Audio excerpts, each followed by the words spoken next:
Very blessed. Thank you, amigo. Absolutely. Yeah. Well, great. I think we can go ahead and get started. And I appreciate that we're starting on a celebratory note here in a reunion of friends and amigos, if you will. So welcome, everyone. Thank you so much for being here. My name is Amy Kettner, and I am Strangers No Longer's new Director of Advocacy. So I've been with Strangers No Longer, as many of you know, for a long time since we started in my previous role with St. Mary's Student Parish here in Ann Arbor. And so about a month ago, I began my new role full time with Strangers No Longer, and I couldn't be more pleased and grateful. And that is entirely am indebted to Alianza Americas for making this happen. So thank you again, Oscar, for this opportunity.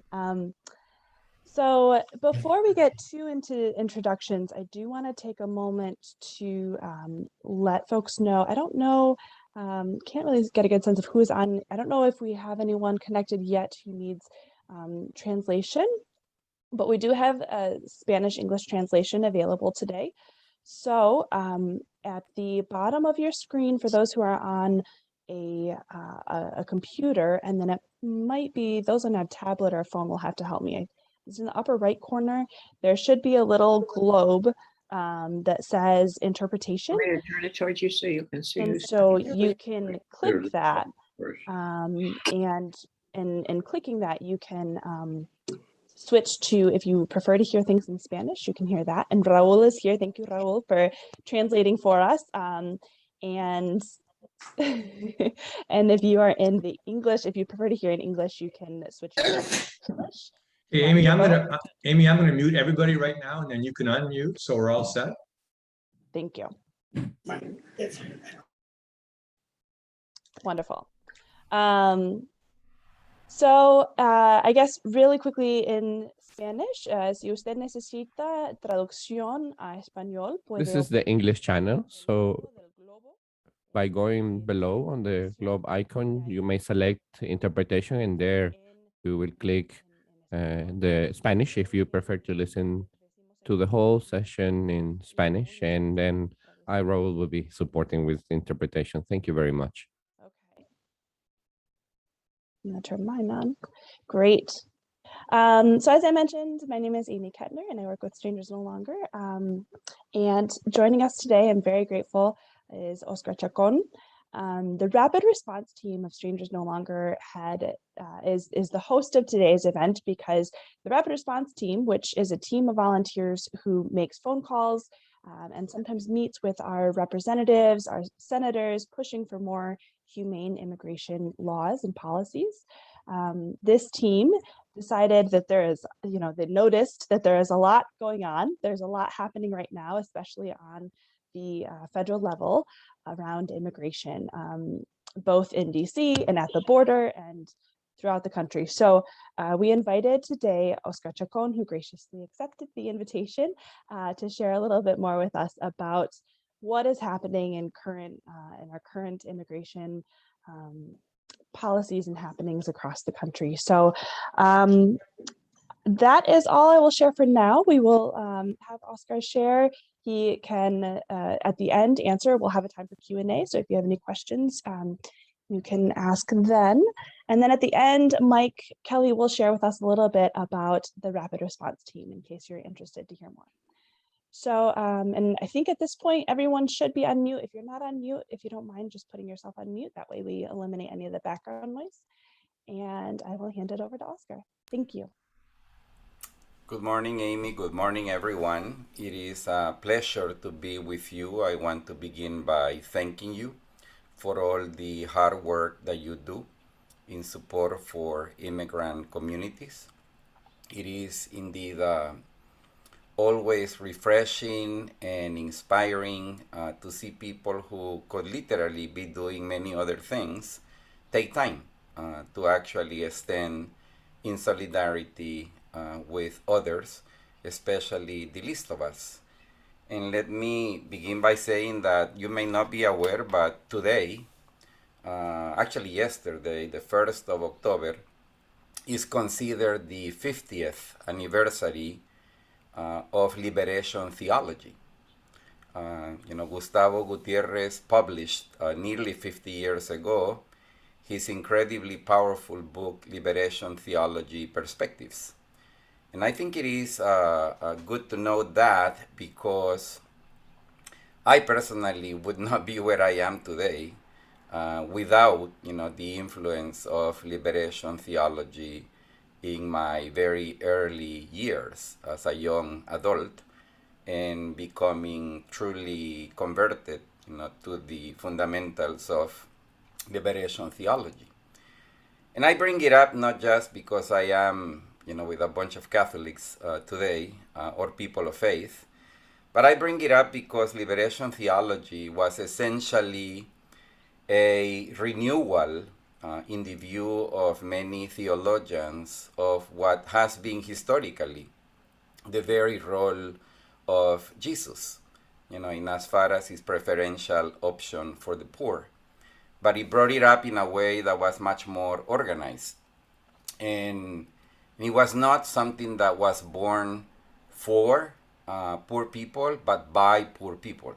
Gustavo Gutierrez simply organized and put it in paper, but in reality, this was already happening in many communities, not only Latin America, but throughout the world. And I want to rescue the question of poverty and impoverishment because one of the things that has changed very badly over the past 18 months or so is the state of poverty. There is simply more poverty today, especially in Latin America and the Caribbean, than there was, 18 months ago.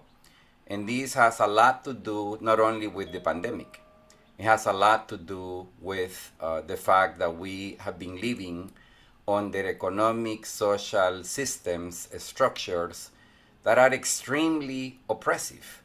And I don't mean it just in terms of poverty, but I also mean it in the sense of, governments that don't care really, about the people, governments that are dictatorial, governments that are very much intertwined with organized crime internationally, and governments that are highly, highly corrupt. So all these issues provide, for anybody who is willing to hear and understand, provide the perfect context to understand why we have seen more people on the move over the last year than we saw before. And I'm talking even before the pandemic came into place. Needless to say, the pandemic closed borders. And as a result, when you review the numbers of people apprehended at the border in the year between October 2019 and September of 2020, the numbers are very small. And many people believe that that was the result of successful policies by the Trump administration. It wasn't. It was the result of borders being closed, and people not being able to move at all. But beginning in the fiscal year that began in October of last year, all the way to now, we are indeed seeing much bigger numbers, of people moving. And as I said, they're moving for a variety of reasons. One thing I would like you to understand is that no one decides to leave their countries easily. And no one decides to flee their countries for one reason. It is a combo of reasons, what pushes people out of their own countries. And that's very important to understand. Now, that was just like general context. I do want to say a couple of other things about general context. The first thing is that, and we don't have time to go into the details today, but suffice to say that the Democratic Party lost its compass, as a truly alternative, powerful political institution going back 45 years or so. That's pretty much when they began to lose, their sense of direction as a political party.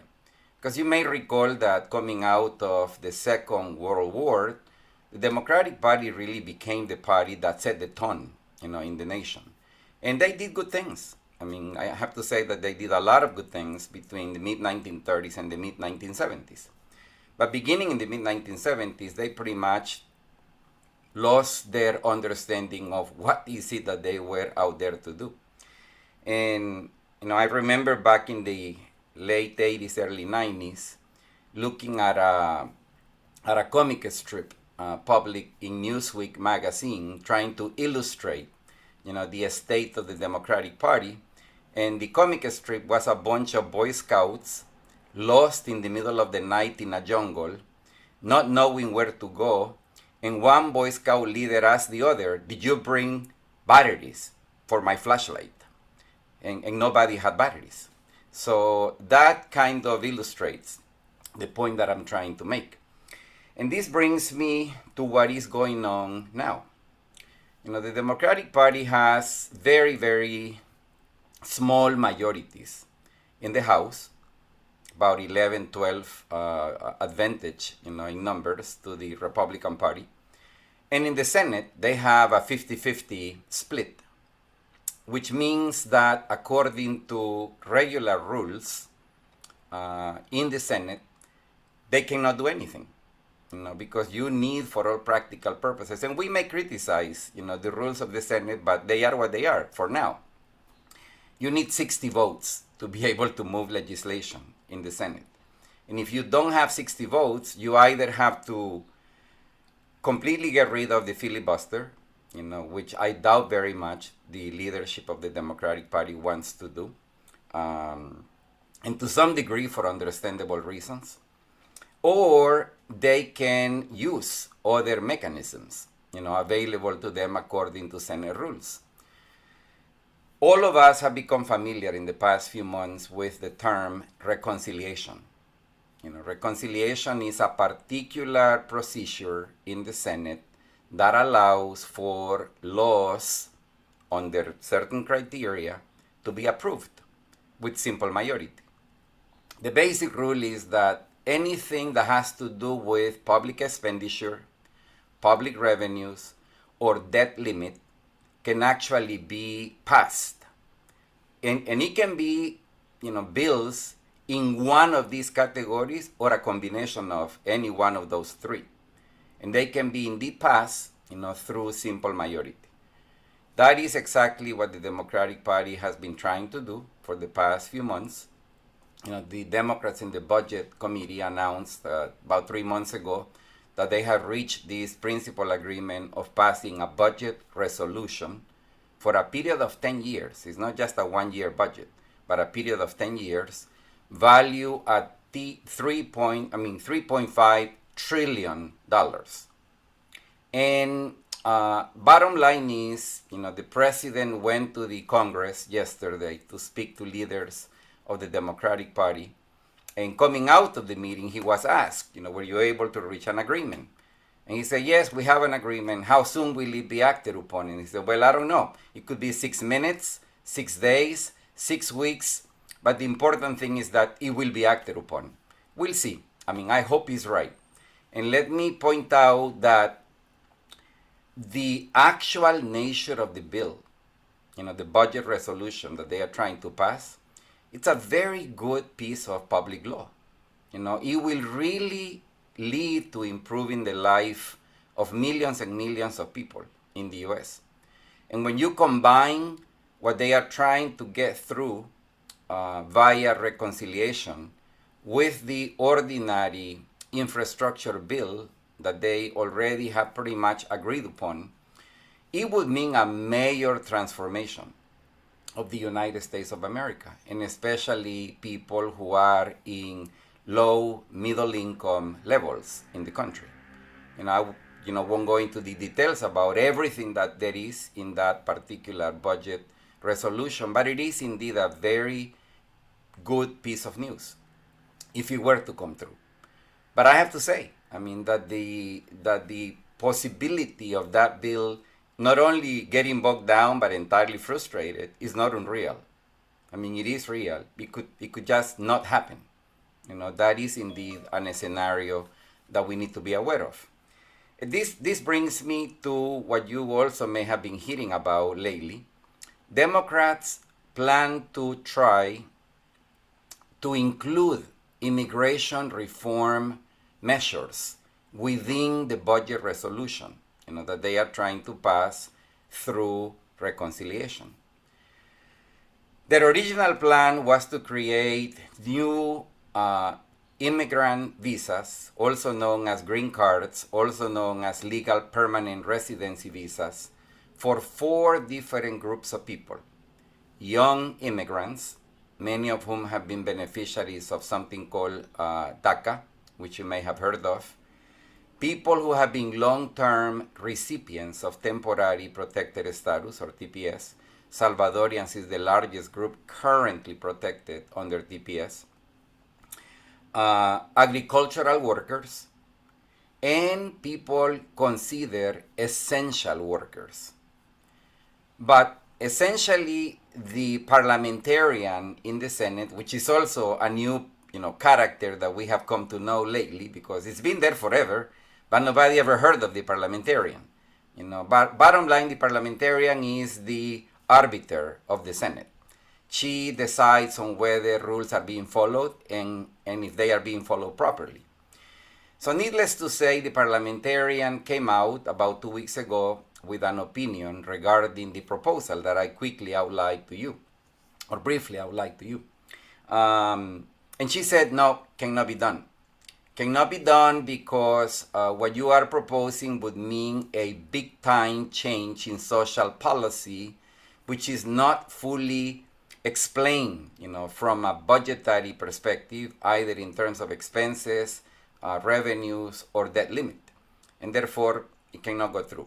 And I don't believe that anything that has to do with changing immigration law in a way that gives millions of people legal permanent residency visas is something that can be done. So she said that, Barr very clearly. Democrats came back to her about a week ago with a second proposal trying to change a piece of immigration law known as registry. You can Google it later. Immigration registry is basically an old piece of law that allows for people who are unlawfully present in the U.S. to apply for visas and get legal permanent residency visas if they can prove that they've been here from a date forward, steadily. The date right now is January 1972. So as you can see, it's a very ridiculous date. So Democrats were attempting to change that date to January 1st, 2010. The parliamentarian already came out and said, nope, that's exactly the same thing you were proposing to me before, just in a different venue. So to make a long story short, keep in mind, there may not be budget resolution at all. That's one possibility. And if there is a budget resolution passed through reconciliation, we don't know if it will for sure include immigration reform measures that would render people currently unlawfully present in the U.S. to be able to apply for legal permanent residency visas. It seems possible that what the parliamentarian may be agreeable to is to change another piece of immigration law to simply allow certain people to be able to apply for work permits. That is not the same as immigrant visas. Work permits do not give you certainty about your status in the U.S. And it doesn't matter how many years you end up living under temporary authorization, you will never be able to apply for permanent residency visas, and you will never be able to apply for citizenship. So it's important to understand the difference. But that is what seems potentially allowable, by the parliamentarian. Clearly, that's not what we've been asking for. What we've been asking for is for people to be able to have more certainty about their immigration status in the U.S. And I believe it is important also to say, and I've been talking to my staff and allies lately, I cannot say in good faith that we will oppose something like that. Because while I don't like it, and I think it's deeply unfair. I know that there are millions of people that will see in temporariness and a work permit in the US an improvement from their current condition. And therefore, the task will become, if it were to happen, and again, I'm not saying it will happen, I'm just saying it may happen, we will need to go back and organize even better, people who may become recipients of such a relief, because again, it's deeply, deeply unfair. Now, I don't have a lot of time left. I have like 5 minutes left, I think, roughly. But let me touch upon a couple of things. We have seen recently horrible images coming out of the US southern border. Literally, white men mainly, horseback riding, and literally hunting black immigrants from Haiti. Now, a lot of people have been absolutely moved, by these images because they're gross. They really look horrible. Now, let me tell you very honestly, that's been happening for 50, 60 years. If you didn't know that, that's because we don't do enough about knowing what's been going on. But Mexicans and Central Americans have been hunted by people horseback riding for decades.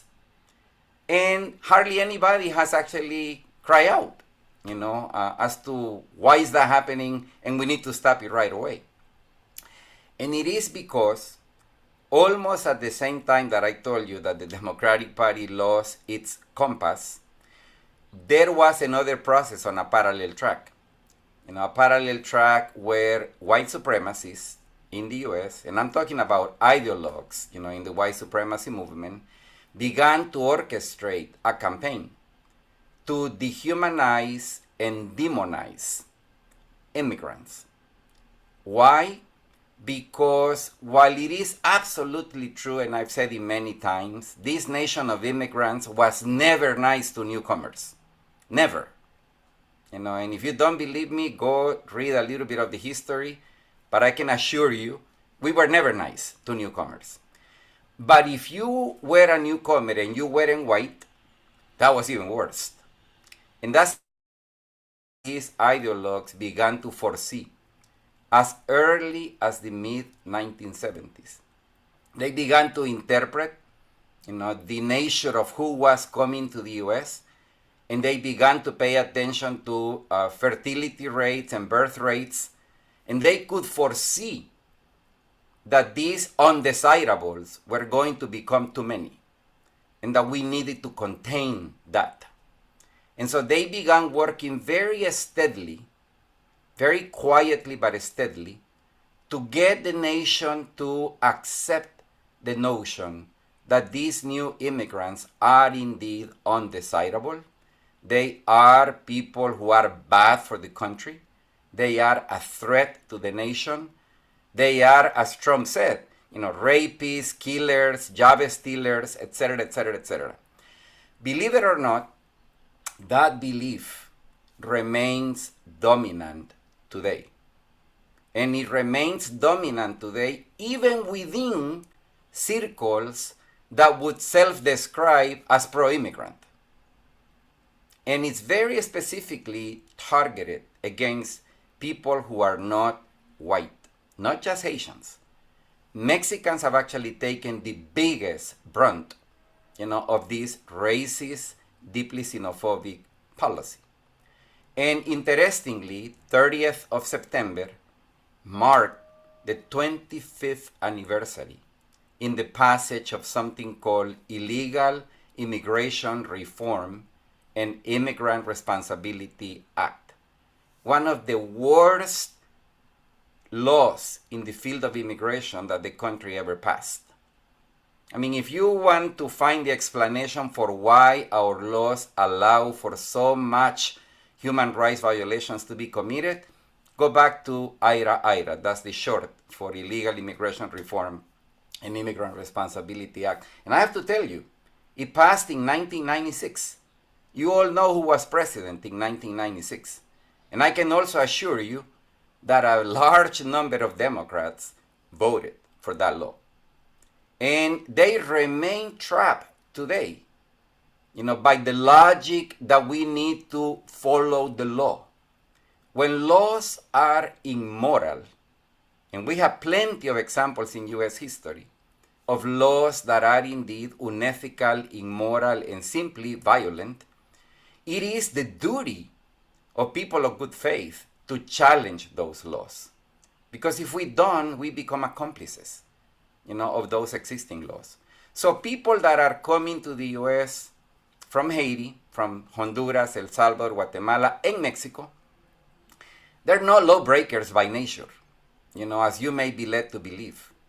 They are people who are doing the only thing they can do. Try to come because they would not be able to go to a U.S. consular office in their country of origin and apply for a visa to be able to come to the U.S. It wouldn't happen. Because in addition to being racist, our laws are also very much against poor people. And that explains why people are doing what they're doing. And again, nothing they're doing is really illegal. What's illegal and immoral most of all is the fact that we don't have, a good law to provide support, to provide refuge to people who need it. I mean, that is the real crisis that we have. Needless to say, and I go back to something I said earlier, nobody goes away from one's own country happily. Leaving your country is always painful. And I assure you, the majority of people in Haiti, in Honduras, Guatemala, El Salvador, Mexico, or other countries would much prefer to be able to stay in their own countries if there was a chance for a decent, just, sustainable way of life in their own countries. But that's not the case.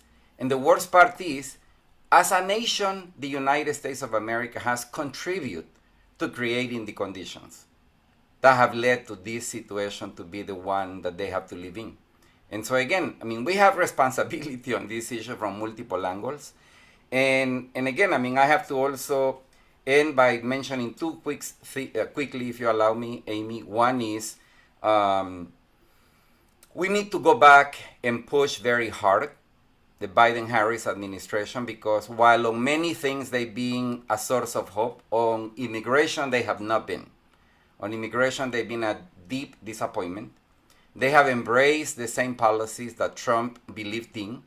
They have even kept in place policies that were invoked, by the Trump administration, such as this thing called Title 42, which is an old law from 1936 that essentially keeps foreigners away, simply if I can argue that they represent a public health threat, which, by the way, medical associations have said there is simply no evidence that these immigrants coming in represent a threat in terms of COVID-19. And even if they did, the right thing to do is to vaccinate them, not to put them in planes by force and send them back to countries where they have an even worse experience. So clearly, the administration has a lot of power to do a lot of good things if they decide to fully use powers that current law provide the executive branch, including granting a brand new temporary protected status for multiple nationalities, including Central Americans, as a result of the combination of COVID, combination of natural disasters, and increase in political crises, in each of these countries, including, of course, Haiti. And the last thing I'll mention is Afghanistan. Afghanistan is something that took a lot of people by surprise, but it only took people by surprise because they weren't paying attention. That was a crisis fully announced. We knew what was going to happen with Afghanistan. Almost from day one, there were people saying it is a deep mistake, a mistake that have cost the life mainly of Afghans. And a lot of the people who worked with the US during those 20 years of invasion in Afghanistan, they could have been easily protected had there been a little better planning. For them to be able to exit the country first before anybody else, because they don't have the means to, pay for private planes to be flown out of Afghanistan. So those people could have indeed been resettled long ago, but we completely neglected, that thing. And now, we have a crisis because they need to get out. Many are still in Afghanistan. And the people who are coming in are not necessarily coming in as refugees. I don't have time today to explain, but to become a refugee admitted in the US, it's a very long and painful process. These people aren't coming in as refugees. They are becoming as beneficiaries of humanitarian parole visas, which is a very different deal than to be settled as a refugee in the US. Because when you become resettled as a refugee, you get actually some governmental support in your integration process. But not if you are, a recipient of a humanitarian parole visa. Or for that matter, any other immigrant who comes into this country don't get a penny in terms of public support. Refugees are about the only group that we do put some money, not enough, but some money to help them settle, harmoniously into the US. So I talked too long. I apologize. I'm ready for questions. There are things I didn't get time to touch, but I'll be happy to address them if you ask them to me. Thanks, Oscar. We gave you a big task of addressing many different things in a short period of time. Looks like Veronica has her hand up. Veronica, you want to take yourself off mute? Hi, everyone. Buenos días, Oscar. Muchísimas gracias. Good morning, Oscar, and thank you very much. I'm an immigration attorney, and I see this happen all the time with my clients, and I was wondering if there's any discussion in DC about changing the 10-year bar and or extending waivers for children to apply for their parents who entered unlawfully. If there's any discussion about that in DC right now. Well, Veronica is talking about clauses that are embedded in the more than 2,000 pages that the Legal Immigration Reform and Immigrant Responsibility Act brought us. And the answer, Veronica, is no. We're not really having those conversations at this point. I wish we were. You would agree with me, Veronica, that if we really wanted to improve the landscape for a lot of the people who reside in the US unlawfully, not because that's what they wish to do, but that's the only way they can be here because our laws don't allow, for proper support for people who want to so-called get right by the law. But the answer is sadly the 3 and 10-year bar, which essentially say that if you have been residing in the US for as little as 2 days, or even worse, if you have been here for more than 180 days, you have a bar to enter the US. And the bar can be 3 years or can be 10 years, even if you have a legal permanent residency visa available to you through whatever means. So again, sadly, that's not stuff that are being talked about. I should say that some groups are advocating, including us, that at least there should be some changes in the worst areas of IRA, for them to be changed. And the two that you have mentioned are good examples. There are others, that we would like to see change. For example, everything that has to do with basically penalizing people for using public assistance. Anything that has to do with people being penalized for infractions that they committed long ago, that should not really count because they already paid for those infractions back then, whenever, they happen, are good examples of everything that is wrong, with IRA that should be indeed changed. So I hope to have done justice to your question, Veronica. And Barb, I think. Yes, Barb has one. And I'll just say really quickly, Veronica works at the Southwest Immigrant Rights Refugee Center in Southwest Detroit, and we work very closely with their offices. And some of you know Kevin Piku, who works with Veronica as well. So thanks, Veronica, for being here. Yeah, I'm sorry. I should have introduced who I work for. I was just so eager to ask the question, but I'll put our information in the chat for anyone who's interested in volunteering, getting involved with us, or just getting to know our mission for any parishioners in your parish that need a free legal consult with a lawyer. We're available on a weekly basis. So thank you. Thank you. Barb, go ahead. Oscar, I agree with you that the Democratic Party has lost its compass.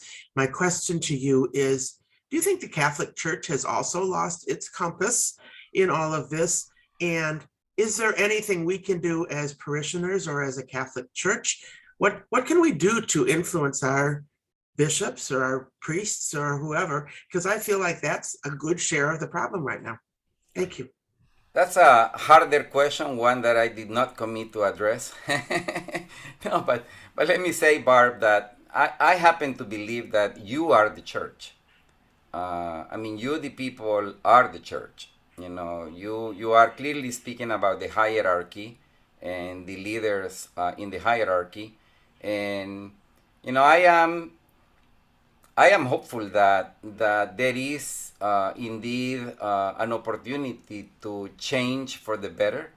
I think that the Pope, while not a perfect person, is somebody who is providing better leadership than I've seen in a long time.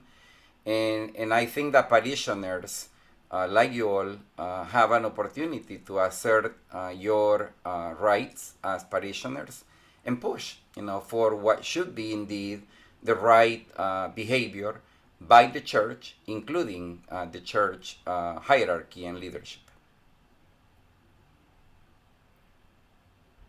Thank you, Oscar.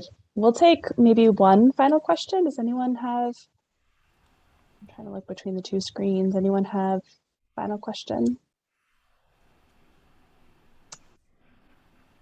If not, I will take advantage and just say that you all should be ready to help us push hard.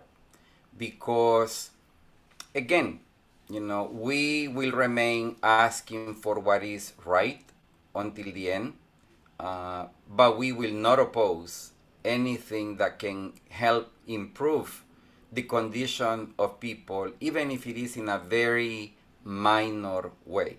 We will not be clapping for it, you know, we will not be absolutely celebrating it, but we will not oppose it, you know, because we believe it is important to be sensitive to people who goes to sleep every night worry, you know, if they will be able to remain one more day in the US because of their immigration status. And I also ask in advance for your support, because we will also be pushing very hard on the Biden-Harris administration to use the discretionary authority that the law gives them. And we believe they are not using nearly enough of their authority for the betterment of immigrant communities. But in the end, you know, I also tell you very honestly, the problem clearly is the law. You know, if we cannot successfully change, even if it is by bits and pieces, the current immigration policy in place, no matter how positively you try to go about implementing the law is horrible. It's deeply racist, deeply xenophobic, and for as long as it remains the law of the land, the limits are going to be just incredible. And we obviously need to get to that sooner rather than later. And thank you again for listening to what I had to say. And Amy also knows how to get a hold of me in case anybody has more detailed questions that you may want to ask. Happy to engage in direct questions as well. Thank you, Oscar. And Gracias, Oscar. I will share my contact information in the chat here. So Oscar, you have just ended us with a really nice send off, and I want to pass it for the last few minutes here to Mike Kelly. Mike is a member there are many members on this call right now of our rapid response team with Strangers No Longer. And so Mike can share a little bit more about what that is and how you can get involved. Okay, thank you, Amy, and thank you, Oscar. That was one of the most cogent presentations of the state of play I have heard almost ever, and it is a dynamic field. It is 2 weeks ago, and I guess I've been asked to sort of encourage people to consider and enact on becoming engaged in the rapid response team. That's part of Strangers No Longer. And, you know, looking at this screen, I've had this experience in the same sense. It's sort of like I'm looking at the kingdom of God on my computer, you know, because I know all of us, it's like Oscar said, anyone who's shown up on Saturday is our kind of people, has our kind of sensibility and compassion. Okay, but the question is, how do we put that into action? And Strangers No Longer does so many things on a local level very effectively. And, you know, we're with the help of Alianza Americas, we're now able to move into being more focused and more concrete, very specific. So, you know, the commitment is really that we'd ask of people who join the rapid response team isn't that high. It's maybe a couple at max, a couple of hours a week, make some phone calls. I think that's one of the things I've noticed in trying to encourage people to do that is they feel it's futile because they're so overwhelmed with the complexity and the gravity and the awfulness of the situation that it's kind of, you know, hold back. And I think that's what Carmen and I, we've both been involved for a long time with Amnesty International and doing this kind of advocacy work. The thing is that, you know, you turn on the radio and you hear this parallel universe of negativity and fear and aggression and hatred. If you get involved with doing something about it, you open yourself to a whole different community. And that there's a guy, it's AJ Musty, who was a peace activist. He was a mentor of Bayard Rustin, who became Dr. King's genius on organizing and so forth. And AJ Musty was president of Fellowship of Reconciliation. Part of his routine every day, he would spend about an hour or so in Lafayette Park in front of the White House with a sign demonstrating against, in most of the time he was there was a nuclear armament and so forth. And one time a reporter came by and asked him, do you seriously think that society and the government are going to be changed by what you're doing? And his response was, I don't know about that, but I know it keeps the government and society from changing me. And I would encourage people to think that, you know, you need to get into this, not only out of your compassion, but also out of kind of wanting to nurture your own being, you know, to your own self. You know, I can't add anything to what Oscar said, but, you know, he did, when he was talking almost at the very beginning, I recommend to all of us a poem by Warsan Shire, who is a Somali British woman, a refugee. And she wrote a long poem. It's available online easily. It's entitled Home, H-O-M-E. The first line is, no one leaves home unless home is the mouth of a shark. You only run for the border when you see the whole city running as well. And, you know, if you can respond to that with compassion, then, you know, respond to the appeal to get engaged a little more with generosity, you know, take a chance. And I'm going to turn it over to Carmen. She has some insight into that, what that accomplishes. No, I was very glad to hear Oscar today because I was puzzled. We go to this to meet the congressman, the representatives, and they are kind of glad to see us and see that we like immigrants, that we are advocating for them. And when they told us is that most of the mail that they gave is against immigrants. That message of Trump is getting through. We are immigrants are bad. They come here to rob. They are drug traffickers. They are rapists, and the people are biting that. And so most of the people that the congressman, the calls that they get are against immigrants. And that's what we need to speak for them. We need to really tell this congressman that we are in favor, and we don't think that they are bad, because we have a big problem with that. Not only the law is too harsh, but people like it. People want to keep immigrants away. Like Oscar said, immigrants have never been welcome, but especially the poor people that are coming from the South are especially not welcome. So we need to do something about it. Like Oscar said, let's help us recalibrate the moral compass of this country, you know, as well as the party, you know, whatever one that might be. So anyway, thank you so much for considering that. And Amy's got her contact information. She is doing a wonderful job, by the way. It really helps us stay on track. And so contribution to all of us and to Strangers No Longer. So thanks very much. Thank you, Amy, Megan. can I say one thing I completely forgot? Absolutely. I never said anything about how false the narrative about immigrants and refugees is. So I don't have time to go into that now, but I'll send you a couple of links, Amy, that you can share with others. Because suffice to say, everything that has become dominant in as far as the way people think about immigrants and refugees are simply flat lies. Immigrants are a blessing to the country in multiple ways. And you don't have to have any hesitation about it. People love to say, oh, but they bring crime. Check out the annual FBI report and see if that is true. Right. Check the facts. But I'll send you a couple of links to illustrate how beautifully immigrant, refugees, asylum seeker have contributed, to the U.S. well-being, to the generation of wealth, no matter how badly it is distributed.